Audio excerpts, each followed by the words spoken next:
I'm curious, and maybe Eric's the best one here.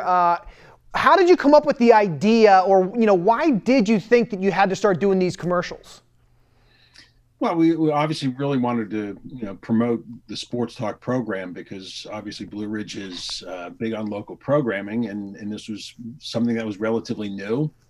And ESPN had been doing commercials, and I think that kind of gave us the idea, maybe we need to do something. And what really got the wheels in motion was coming back from an Orioles game, a group of us that on the rail back to the parking lot, John and I were talking about Art Modell and his stealing the Cleveland franchise down to Baltimore, and John taking one side and I'm taking the other side. And that just kind of set the stage for commercial number one.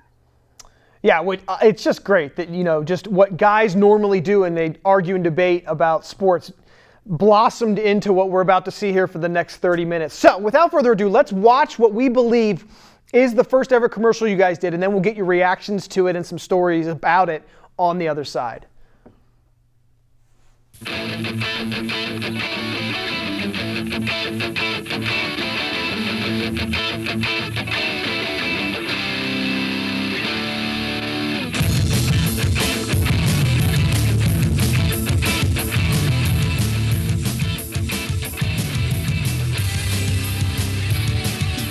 They might not always agree, but they always get to the studio on time. Sports Talk, a different kind of sports talk show. All right, so John, you're back with us here for the first time in a long time. It's been a long time since you've been part of the Sports Talk crew. What do you remember about making those first commercials?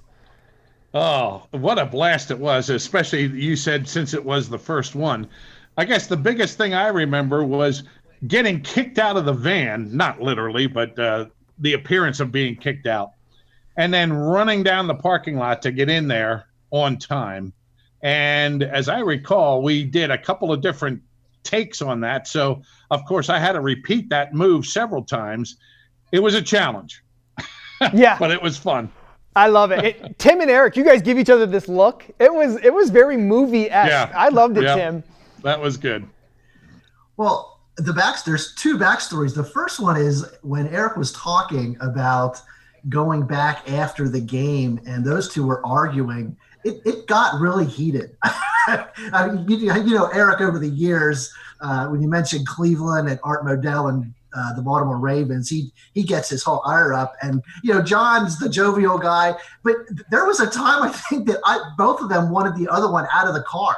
And I think that's the really funny part about it. The second backstory is that take where John is running from the top of the parking lot down. We did that 4 or 5 times. John was winded by the time he finally made it back to the studio. John, I don't know if we did that on purpose either, just to see you run. Yeah, perhaps. I didn't think about it at the time, but looking back, that's a very strong possibility, yes. Eric, did you think that closely reflected kind of the origins of that? Did the commercial live up to what the idea was? Oh, yeah. Yeah. And then I think it just snowballed from there. We thought, hey, this was fun. And the fact that, we were getting feedback, from viewers that liked it as well. We thought, well, we got to keep going. So there, it's just a matter of, okay, where do we go from here? What kind of spoof do we come up with next?